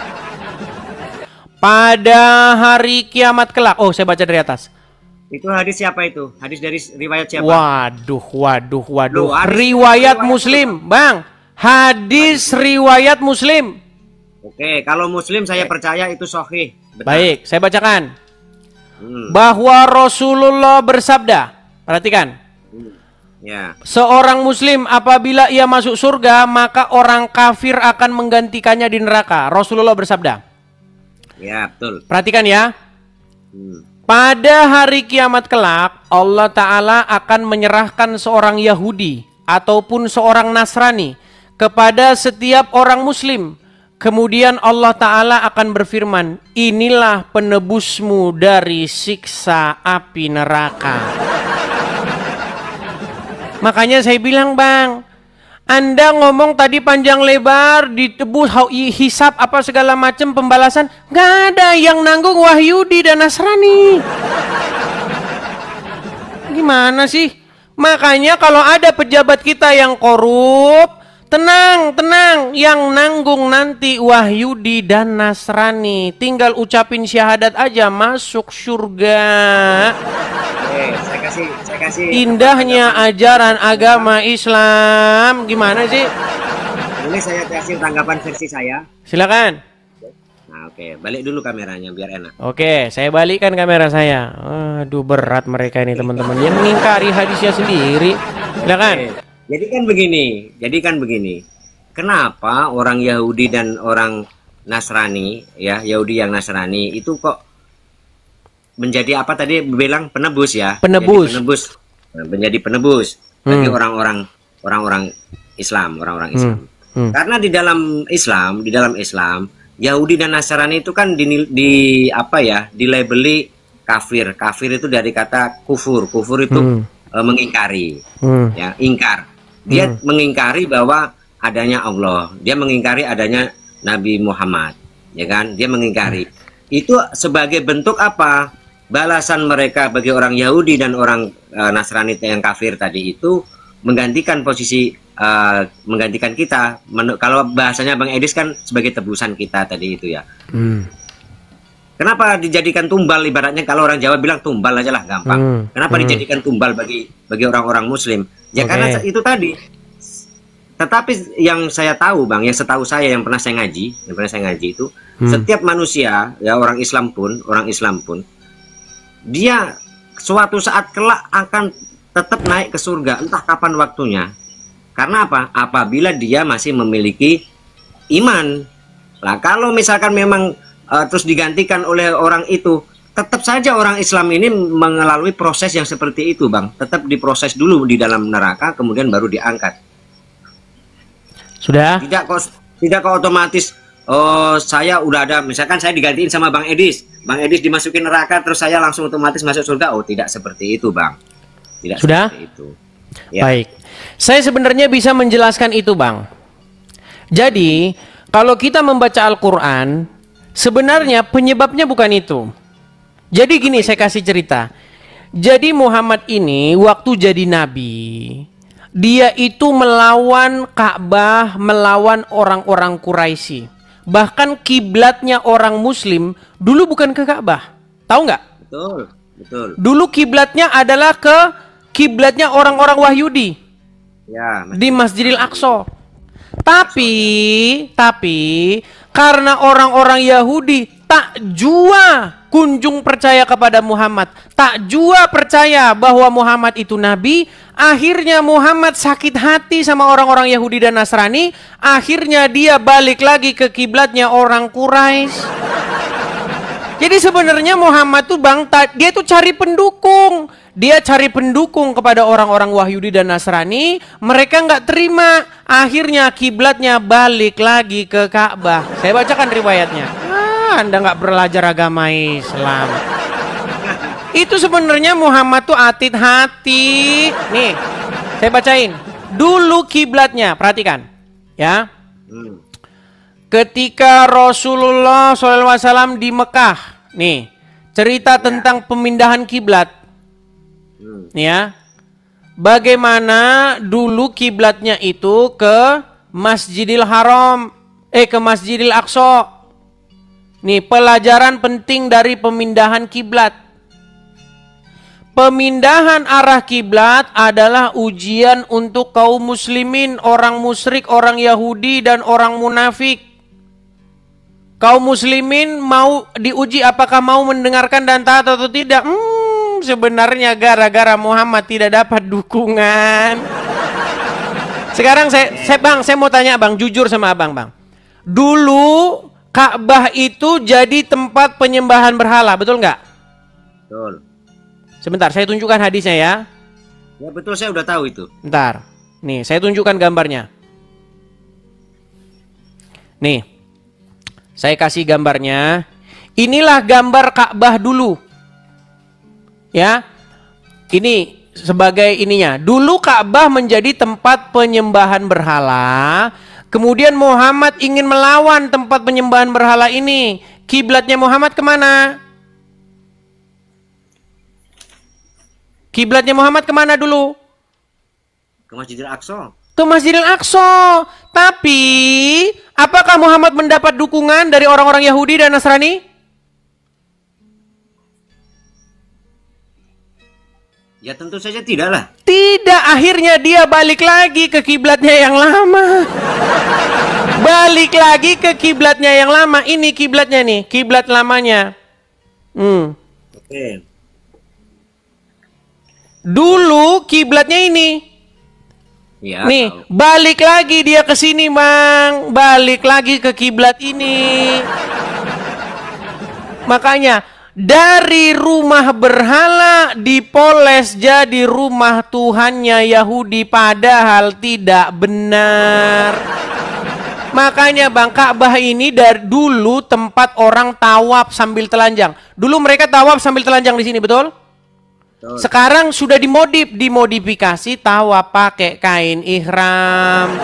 Makanya Bang, saya bilang Bang, sebenarnya agama Islam itu tidak lain hanyalah sebuah agamanya orang-orang Quraisy, kemudian ditempelin bahwa itu adalah kiblatnya orang-orang yang dari zaman dahulu, para nabi. Kalau memang demikian, kenapa tidak sedari awal Ka'bah ini jadi kiblat? Kenapa kiblatnya dulu orang Yahudi? Ya, boleh bisa saya ngasih penjelasan? Silakan. Oke. Kalau berbicara masalah arah kiblat, Bang. Kalau berbicara masalah arah kiblat yang tadinya dari Mekah dari Mekah dipindahkan ke Aqsa ya, dipindahkan ke Aqsa. Itu kalau menurut penjelasan alasan Bang Edis karena Nabi Muhammad tidak mendapat dukungan, tapi kalau penjelasan di dalam Al-Qur'an yang saya baca di sini di surat Al-Baqarah 144, kemudian ayat Al-Baqarah 149 dan 150. Di sini itu Allah yang memerintahkan Nabi Muhammad untuk memindahkan arah kiblat, Bang. Atas kehendak siapa? Atas keinginan siapa? Ya kalau perintah dari Allah ya berarti itu, kalau saya baca di sini, ini saya dulu baca ya 144 dulu ya. Oke, sebentar sebelum dibaca. Itu karena mereka suka, mereka ingin bahwa kiblatnya dipindah ke kiblatnya orang-orang Quraisy. Coba dibaca. Coba dibaca. Oke. Nah, di sini dalam bahasa Indonesia saja lah, nggak usah bahasa Arab. Nah, Ya. bahasa Arabnya, bahasa Indonesianya, silakan. Ya, di sini di ayat Al-Baqarah 144 dikatakan bahwa kami melihat wajahmu tentu yang di sini dimaksud adalah Muhammad. Orang-orang Muslim juga. Bukan, di sini jelas Muhammad, bukan Oke, orang Muhammad. Muslim. Terus. Ya, kami melihat wajahmu dalam kurung ini Muhammad sering menengadah ke langit. Maka akan kami palingkan engkau ke kiblat yang engkau senangi. Stop. Yang engkau senangi. Siapa? Ya, Oke, siapa di situ? Kiblat yang siapa yang senangi? yang disenangi oleh Nabi Muhammad lah. Iya, Muhammad senang kiblatnya dipindah, bukan karena Allah. Muhammad senang kiblatnya dipindah ke orang-orang Quraisy biar dapat dukungan dari orang-orang Quraisy. Saya biarkan saya membaca sampai selesai, Bang. Silakan, silakan. Silakan. 3 ayat loh ya, bukan satu ayat. 3 ayat. Silakan. Ini masih lanjutannya tadi ya. Maka hadapkanlah wajahmu ke arah Masjidil Haram. Masjidil Haram di sini ya. Dan di mana saja engkau berada, hadapkanlah wajahmu ke arah itu, dan sesungguhnya orang-orang yang diberi kitab Taurat dan Injil ya, tahu bahwa pemindahan kiblat itu adalah kebenaran dari Tuhan mereka. Dan Sudah? Allah tidak lengah terhadap apa yang mereka kerjakan. Ini yang pertama, ayat yang pertama. Kemudian dilanjutkan dengan ayat di surat Al-Baqarah ayat 149. Ya. Di sini di dalam terjemahannya dikatakan bahwa saya bacakan terjemahannya saja. Dan dari manapun engkau Muhammad keluar, hadapkanlah wajahmu ke arah Masjidil Haram. Sesungguhnya itu benar-benar ketentuan dari Tuhanmu. Allah tidak lengah terhadap apa yang kamu kerjakan. Nah, dari ayat ini, ya, dari ayat ini kesimpulan saya, dari arah manapun engkau keluar wahai Muhammad, hadapkanlah wajahmu ke Masjidil Haram. Berarti yang menyuruh untuk menghadap ke Masjidil Haram itu yang menyuruh adalah Allah. Yang menyuruh loh ya. Yang menyuruh adalah Allah. Ya, kemudian dilanjutkan di Al-Baqarah ayat 150. Ya. Dan dari manapun engkau Muhammad keluar, maka hadapkanlah wajahmu ke arah Masjidil Haram, dan di mana saja kamu berada, maka hadapkanlah wajahmu ke arah itu. Nah, agar tidak ada alasan bagi manusia untuk menentangmu, kecuali orang-orang yang dolim di antara mereka. Janganlah kamu takut kepada mereka, tetapi takutlah kepadaku. Ku di sini tentu Allah yang mengatakan, agar aku sempurnakan nikmatku kepadamu dan agar kamu mendapat petunjuk. Dari tiga ayat. Ayat yang pertama mengatakan bahwa karena Rasulullah itu sering menghadap ke langit, ya, karena Rasulullah sering menghadap ke langit, akhirnya disuruhlah Rasulullah untuk merubah arah kiblatnya yang tadinya di Masjidil. Karena kesenangan siapa? Karena siapa yang suka bahwa kiblat itu dirubah? Ya karena kesenangannya Nabi Muhammad. Iya, karena kesenangannya Muhammad. Terus dia bilang bahwasanya di kitab-kitab terdahulu mereka tahu itu. Coba di kitab yang mana coba? Coba di kitab yang mana? Ini dikatakan bahwa di kitab Taurat dan Injil tadi disebutkan di sini. Nih. 144. Di mana? Nah ini dikatakan, dan sesungguhnya orang-orang yang diberi kitab Taurat dan Injil, tahu. Ini redaksinya di sini begitu, Bang. Redaksinya. Iya, makanya kalau Anda merujuk atau mencari ayat itu di dalam kitab Injil dan Taurat, itu ayat itu nggak pernah ada. Tapi gini, selama Anda jadi orang Islam, Anda pernah tahu nggak bahwa Muhammad itu salah baca wahyu? Kok bisa salah baca wahyu dari mana? Nanti kita makin panjang ini pembahasan kita. Enggak lah. Abang, saya sebenarnya, Anda pernah dengar nggak tentang harus bertanggung jawab, karena anggapan kami bagi orang Islam tidak pernah punya anggapan bahwa Nabi Muhammad itu salah. Kalau pernah salah, betul. Pernah melakukan kesalahan kemudian ditegur oleh Allah dan menjadi baik lagi, itu memang betul. Nah, makanya salah mengartikan wahyu, itu wahyu yang mana? Baik. Jadi menurut hadis, orang tadi kalau berzina mencuri masuk surga, yang penting mengucapkan syahadat kan? Panjang, saya kasih tahu dulu. Ini soal yang kalimat la ilaha illallah tadi ya. Begini. Bagi seorang pendosa, zina apa segala kan pendosa namanya, ya kan? Seorang pendosa. Apabila dia bertobat nih Bang, bertobat sebelum nyawa sampai di kerongkongan, dia bertobat. Tobatnya tidak ada di situ kata bertobat, Bang. Jangan menambah-nambahi cerita. Nggak ada di situ bertobat. Tetapi kan banyak kalimat yang hadis Nabi itu yang mengatakan seperti itu. Kalau kita bertobat, makanya kita diajarkan untuk berdoa itu supaya kita kalau bertobatlah. Tobat itu kan mengakui kesalahan dan meminta ampun kepada Allah dan tidak akan mengulangi. Itu yang namanya tobat. Ya, kalau kita mau melakukan seperti itu, sebesar apapun dosa kita, sejelek apapun kita, kalau kita mau bertobat kepada Allah, innallaha ghafurur rahim, Allah itu Maha Pengampun, pasti akan diampuni. Itu ada hubungannya, walaupun dia pezina, walaupun dia pendosa, ya.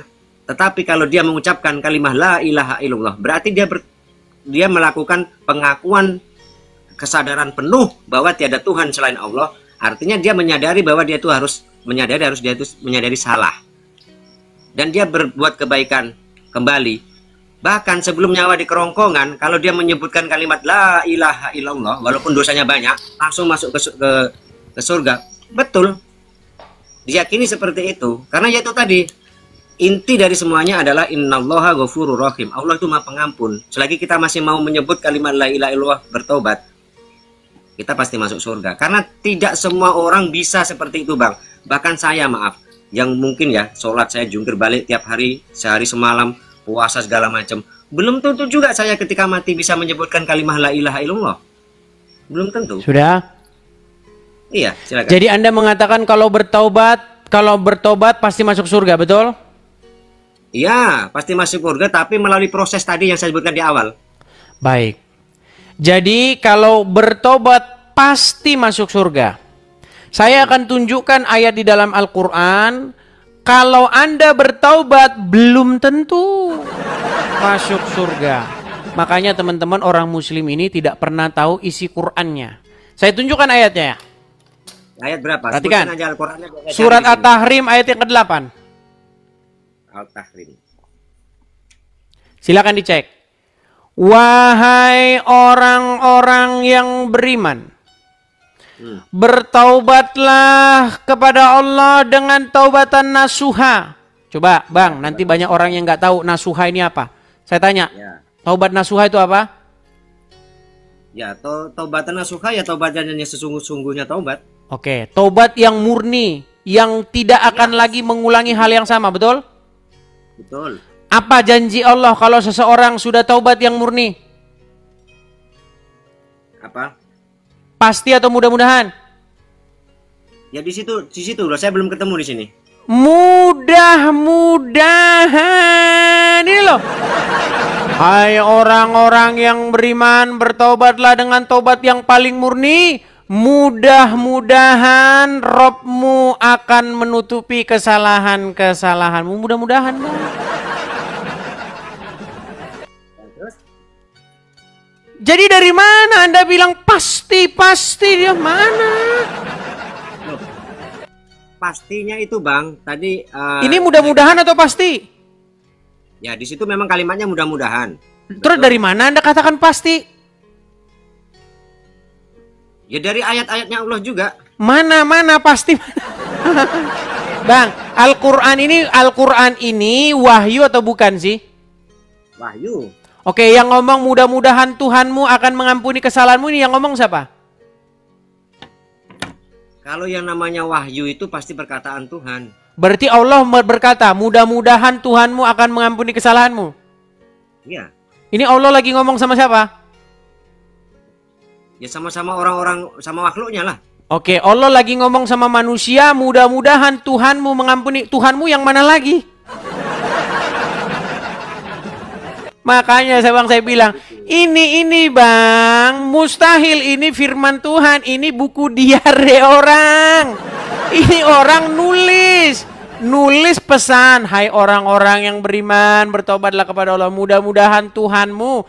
Berarti ini bukan dari Allah, tapi dari orang yang menulis tentang kalau ada orang yang bertobat, mudah-mudahan Allah mengampuni. Aduh. Berat memang sudah. At-Taubah, At-Tahrim ayat 8. Tahrim. Cek di sana. Siapa tahu nanti Quran kita beda. Asa di situ bahasa aslinya itu asa rabbukum. Ya. Mudah-mudahan Tuhan kalian mengampuni kesalahan kalian. Itu sama saja kayak gini, Bang. Coba sambil Anda nyari ya, sama saja itu kayak gini. Bang Sabil, tolong ya, kerja yang segiat-giatnya, kerja yang semurni-murninya, berangkat jam 7 pagi nggak boleh telat, pulang jam 7 malam, yang semurni-murninya kerja, mudah-mudahan akhir bulan gajian. Mudah-mudahan. Itu namanya tidak memberikan kepastian. Mudah-mudahan. Ayat berapa tadi? At-Tahrim ayat 8. 8. 8. Ya. Mau nggak Anda kerja? Mudah-mudahan gajian. Ya kan? Asa rabbukum iyakafiru ankum sayiatikum wa yudkhilakum jannata tajri min tahtihal anhar. Oke, apa arti asa di situ? Kalau asa itu kalau di dalam bahasa Indonesia ya bisa dikatakan mudah-mudahan memang. Mudah-mudahan, moga-moga. Jadi Anda sekarang berangkat kerja, berangkat jam 7, pulang jam 7, sebulan Anda kerja. Yang paling murni, mudah-mudahan akhir bulan digaji. Mudah-mudahan. Udah, makanya Bang, kalau Anda ikut Muhammad dalam Quran itu, yang ada itu mudah-mudahan. Insya Allah. Itu aja jawabannya. Ya memang betul. Segala sesuatu kalau di dalam Islam itu, Bang. Mudah-mudahan. Tidak ada kepastian, betul? Mudah-mudahan. Tidak ada yang pasti. Iya, mudah-mudahan. Kenapa? Karena yang bisa memastikan itu hanya Allah. Makanya, Bang, tahu Asmiranda nggak? Nggak kenal saya tapi tahu. Oke, Asmiranda nih ya. Nih, saya kasih tunjuk Bang ya. Nih, teman-teman sabar ya. Nih, sebentar ya. Sabar. Ini Asmiranda, dulu dia kan Muslim, betul? Nah, setelah itu dia jadi Kristen. Makanya dia bikin lagu. Dulu waktu Muslim, dia masih mudah-mudahan. Sekarang setelah dia jadi Kristen, dia nyiptain waktu jadi Muslim masih mudah-mudahan. Setelah jadi Kristen, firman-Mu iya dan amin. Iya dan amin. Sedangkan di dalam Al-Quran, firman-Nya mudah-mudahan.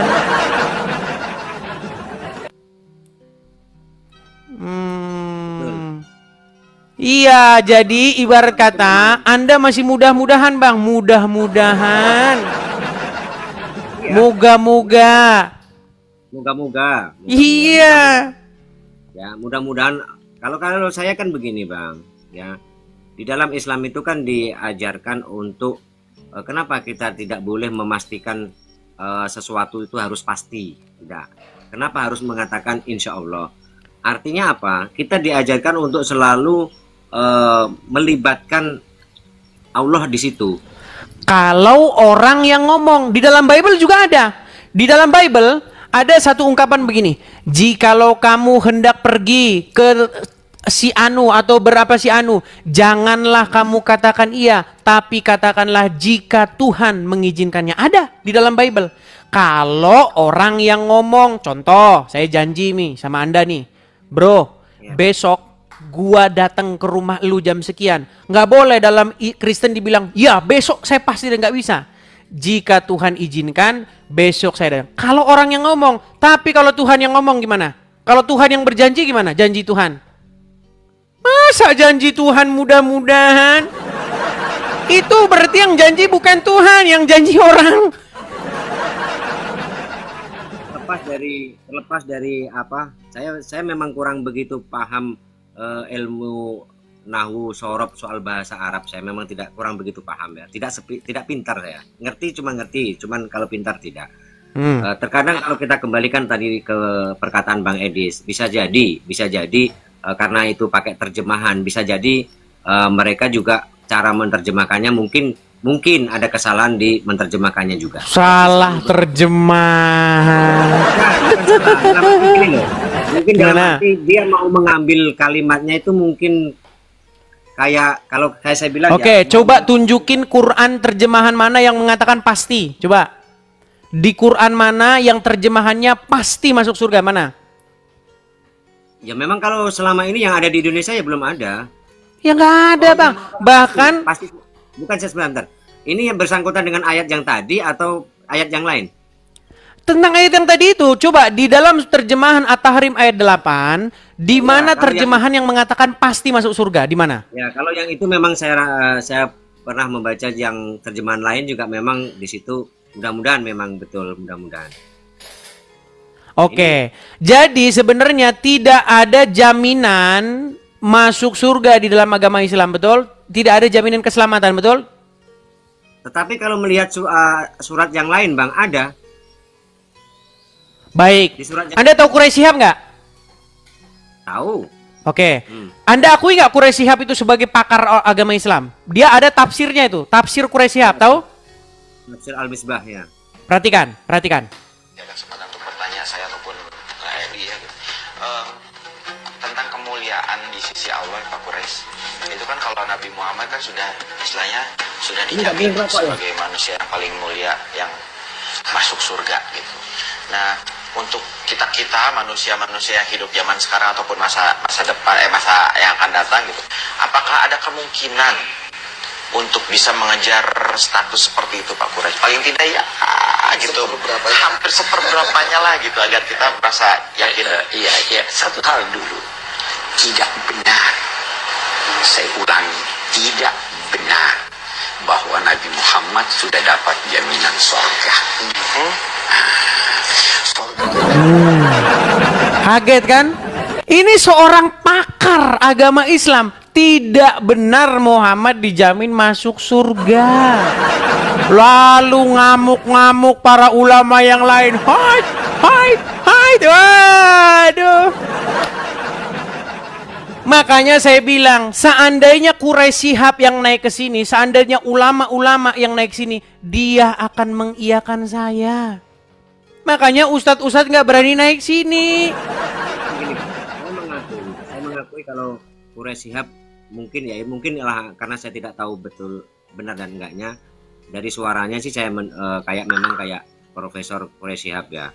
Tetapi kalau bagi saya tidak serta-merta itu langsung hanya gara-gara perkataan satu orang terus saya menjustis berarti semua seperti itu. Tidak, karena apalagi dia ahli tafsir. Yang namanya tafsir itu kan berbeda-beda, bermacam-macam. Bang Edis dengan saya aja menafsirkannya berbeda-beda, beda pendapat.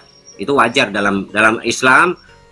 Khilafiyah itu wajar. Khilafiyah itu pasti terjadi perdebatan-perdebatan. Wajar. Setiap orang punya sudut pandang masing-masing. Tetapi kalau saya mengacu kepada Al-Quran di dalam surat An-Nisa ayat 122, Bang. Coba. Ya. Baik. Sini dikatakan terjemahannya saja. An-Nisa ayat 122. Coba Anda yang baca. Ya. Gimana, Bang? Silakan Anda yang baca. Oke ya. Dan barang siapa mengerjakan kebajikan, baik laki-laki maupun perempuan, sedang dia beriman. Nah, kembali lagi ke perkataan saya yang tadi kan, sedang dia beriman. Ya, maka mereka itu akan masuk surga dan mereka tidak didolimi sedikit pun. An-Nisa ayat 122. Oke. Itu kan barang siapa yang mengerjakan. Loh, barang siapa mengerjakan kebajikan, makanya kan saya bilang gitu. Oke, barang siapa mengerjakan kebajikan. Adakah di situ Muhammad dijamin masuk surga? Oh, ini lain dulu, jangan bahas ke situ dulu. Satu-satu lah, ini bahas ini. Kita dulu. kan berbicara mengenai Muhammad yang dijamin masuk surga. Tadi pembahasan kalau kita pasti masuk surga, bukan Muhammad, bukan Nabi Muhammad loh ya. Yang kita bahas pertama tadi adalah Baik, makanya saling kontradiksi, Bang. Di Quran kontradiksi, di hadis juga sama. Perhatikan Bang ya, ini pernyataan Muhammad sendiri. Kalau Quraisy Shihab yang ngomong, dia kan ulama. Sekarang Muhammad yang ngomong. Perhatikan. Suatu waktu dalam hadis Jabir bin Abdillah radhiyallahu anhu disebutkan bahwa Nabi gimana? Hadis riwayat siapa itu? Hadis riwayat Muslim nomor 2817. 2817 ya. Baik, dikatakan begini. Jadi Muhammad tuh pernah ditanya, "Wahai Rasulullah, apakah engkau pasti masuk surga?" Ini kan jawab Muhammad. Tidak ada amalan seorang pun yang bisa memasukkannya ke dalam surga dan tidak menyelamatkannya dari neraka. Tidak juga denganku. Ini kata Muhammad. Kecuali dengan rahmat Allah. Betul. Jadi Muhammad sendiri mengatakan bahwa dirinya tidak dijamin masuk surga. Betul? Betul. Iya. Kalau dari hadis itu seperti itu oke.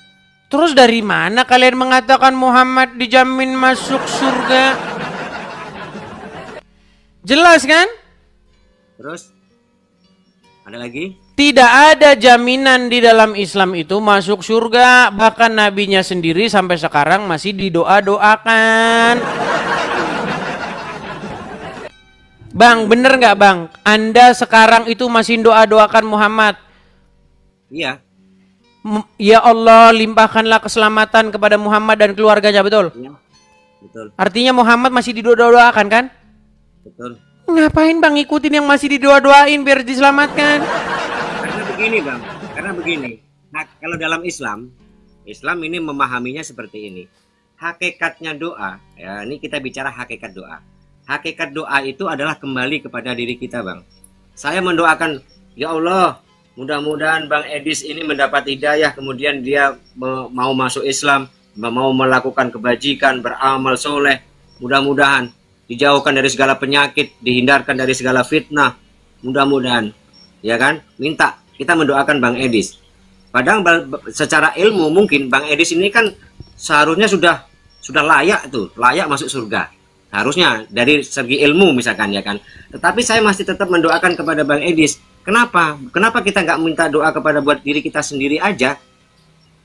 Ya kan? Karena hakikat Nggak doa nyambung ya, Bang. adalah kembali. Gini loh, umat muslim. Jangan nyambung dulu. Kamu kan belum dengerin penjelasan saya. Oke, silakan, lanjutkan. Hakikat doa itu kembali kepada kita. Kita mendoakan Nabi Muhammad SAW, ya. Hakikatnya doa itu kita mendoakan orang baik, itu pasti akan kita mendapatkan baik kembali kepada kita kebaikan. Kalau kita mendoakan orang itu buruk, Oke, dalilnya di mana? loh, kok dalilnya bagaimana? Hukum karma itu berlaku. Berarti tanpa dalil.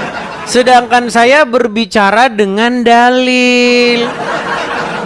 Ini kan kita Jelas bicara sekali Bang, di situ dikatakan, hakikat doa. Bang, Ya. kita ini kalau mau jujur-jujuran ya, kalian umat muslim itu berdoa, memohon, meminta, berseru-seru kepada Muhammad. Bahkan kalian minta kepada Allah supaya Muhammad itu diberi keselamatan dan keluarganya. Ya, Padahal Muhammad sudah almarhum, betul? betul. Iya, Muhammad gelarnya ALM. Almarhum. Isa gelarnya ALM, tapi Al-Masih. Tahu artinya apa Al-Masih? Yang dipilih. Yang dipilih. Iya. Nah, sekarang saya tanya, yang akan datang lagi siapa? Muhammad atau Al-Masih? Al-Masih. Iya, Muhammad Itu sudah diakui di kuburan, gimana? Itu diakui di dalam Al-Qur'an, di dalam orang Islam juga diakui bahwa nanti akan turun Al-Masih. Tetapi mohon maaf, Yesusnya dengan Al-Masih kan orang Kristen, maaf. Orang Kristen kan kalau ketika kita mengatakan menyangkut pautkan antara Maryam dengan Isa Al-Masih, disangkut pautkan dengan Yesus, kalian kan nggak mau mengakui bahwa oh itu Isa Al-Masih beda Baik. menurut Al-Qur'an. Terlepas daripada itu. Oke, terlepas daripada itu. Betulkah bahwa Isa akan datang lagi? Aisyah. Isa. Ya, Isa pakai iya, ain, memang itu kalau pakai ain, Bang, bukan pakai alif. Ya, kalau Isa dalam bilangnya. Islam memang iya. Itu Nah, kalau orang Isa. Arab ngomongnya. Nah, Isa, iya. betulkah Isa akan datang lagi? Iya. Oke.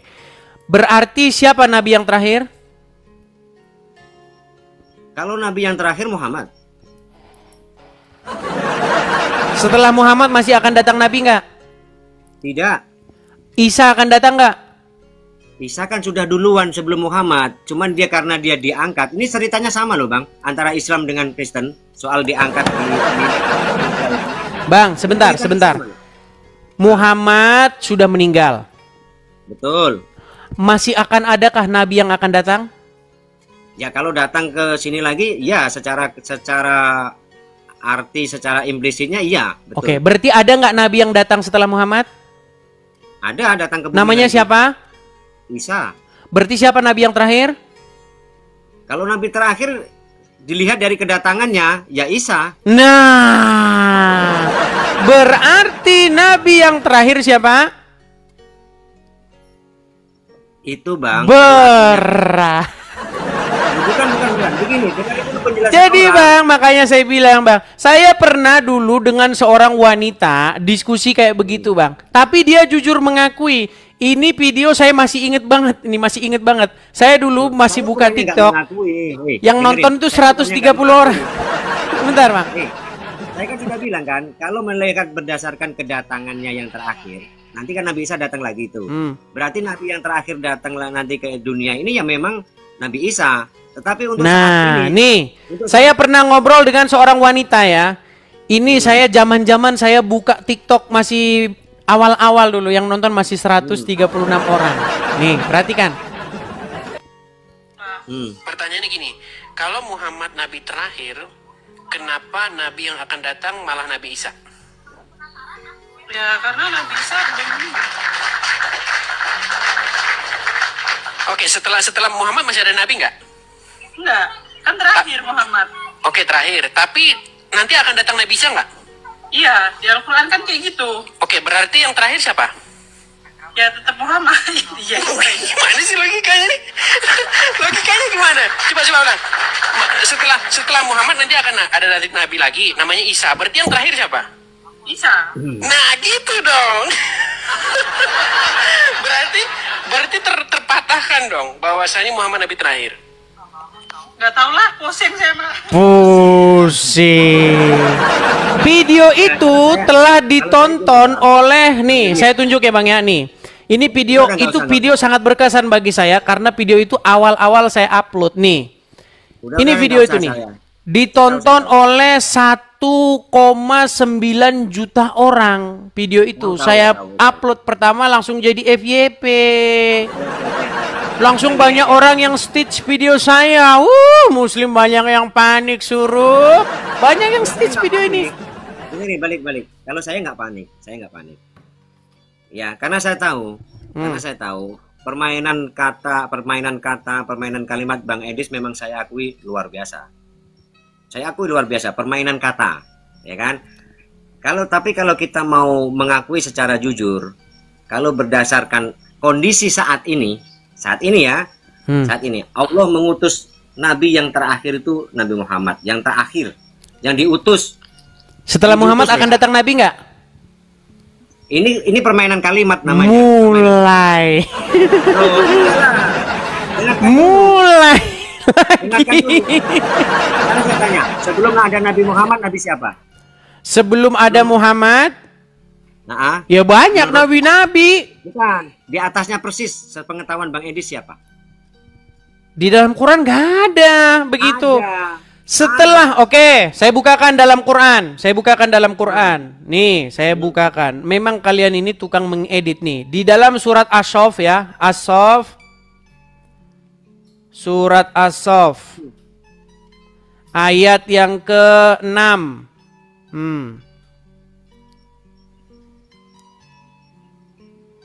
Perhatikan. Di dalam Quran surat As-Saff ayat yang ke-6, saya akan balikkan kepada kalian. Nih, ini memang Muslim nih. Siapakah Nabi yang akan datang sesudah Isa? Nih, perhatikan. Saya malah ke sini, saya balikin. Nih, perhatikan. Lihat ya. Dan ingatlah ketika Isa ibnu Maryam berkata, "Hai Bani Israel, sesungguhnya aku adalah utusan Allah kepadamu, membenarkan kitab-kitab sebelumku, yaitu Taurat, dan memberi kabar gembira dengan datangnya seorang Rasul yang akan datang sesudahku." Namanya siapa? Siapa namanya?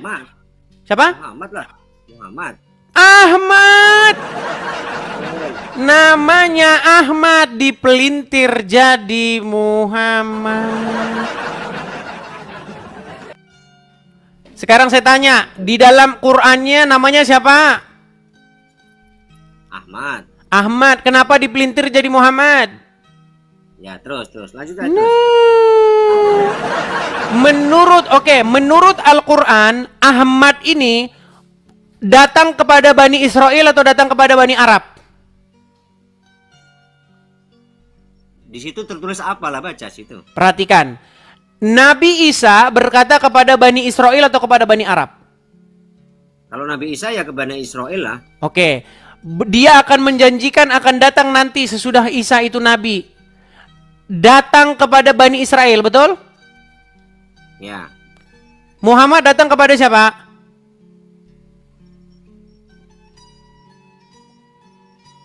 Bani Arab.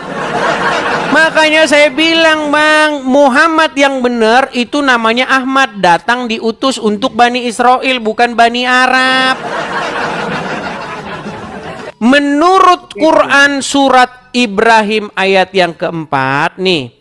Ibrahim ayat keempat, nih. Saya tampilkan ya.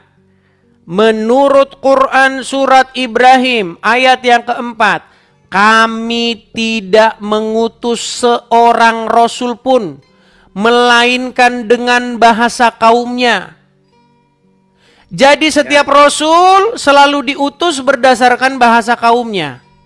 Tadi Isa berkata kepada kaumnya Bani Israel akan datang Ahmad. Bagaimana mungkin Ahmad yang datang berbahasa bukan berbahasa kaumnya Bani Israel, malah berbahasa kaumnya Bani Quraisy. Makanya Bang, setelah Anda mempelajari Al-Quran secara mendalam, Anda akan tidur nyenyak, tapi besok pagi Anda akan bungkus Quran Anda dan akan Anda jual ke tukang loak.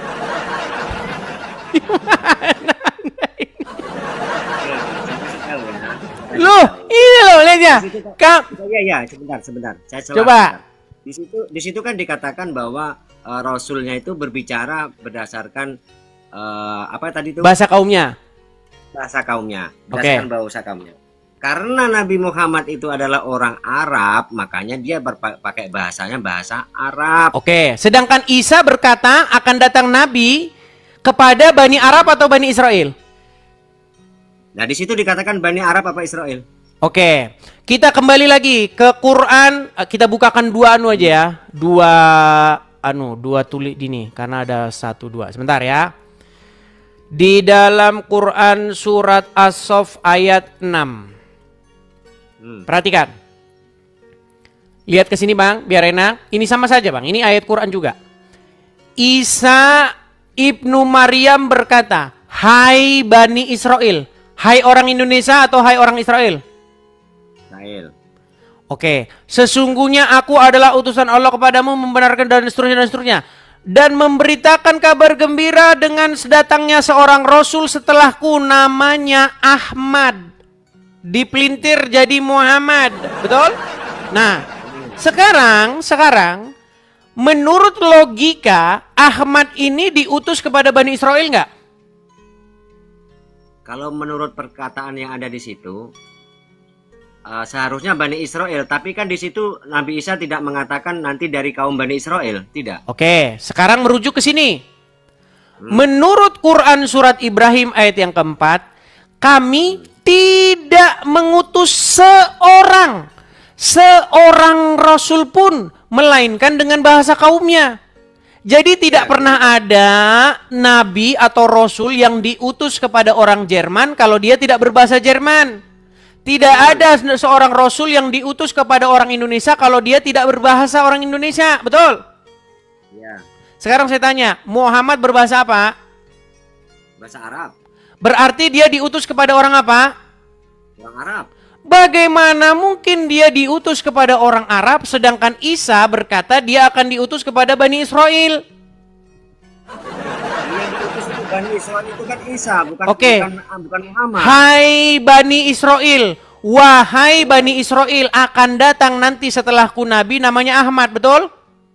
Betul. Berarti Ahmad ini otomatis datang kepada Bani Israel nggak? Meninggal dunia. Oke lah, satu pesan saya Bang Sabil. Coba dalami Al-Quran, dalami lagi. Setelah nanti Anda mendalami, nanti akan Anda tutup Al-Quran Anda, klep. Lalu Anda tidur dengan tenang. Besok pagi Anda bangun, ambil Quran Anda jual ke tukang loak. No, nggak percaya Anda ini. Tidak semudah itu. Karena kan gini, kalau ya karena Anda masih berkeras hatimu. Gimana? Karena memang samalah dengan Bang Edis. Bang Edis meyakini agama Abang adalah yang paling benar, dan saya juga mengakui agama saya. Iya, tapi Anda tidak mempelajari. Saya mengimani setelah saya mempelajarinya. Saya 16 tahun mempelajarinya, Bang. 16 tahun saksi mata melihat Anda seperti orang yang tak pernah buka Al-Quran. Gimana? Anda ini nekat yang nyata. Bukan, karena begini Bang ya. Ketika kita menjelaskan kepada seseorang yang memang sudah tertutup hatinya, tertutup, kebenaran model bagaimanapun akan selalu dicari kesalahannya. Contoh nih, Abang bilang katanya, contoh yang barusan saja Abang sebutkan bahwa Isa berkata kepada Bani Israel, akan datang setelah aku, ya, akan datang setelah aku ini, apa tadi itu? Nabi bernama Ahmad. Seorang Nabi yang bernama Ahmad. Nah, tetapi Nabi Isa apakah dia mengatakan akan datang setelah aku Nabi buatmu Bani Israel? Terus untuk apa dia ngomong gitu? Kalau bukan itu untuk Bani Israel?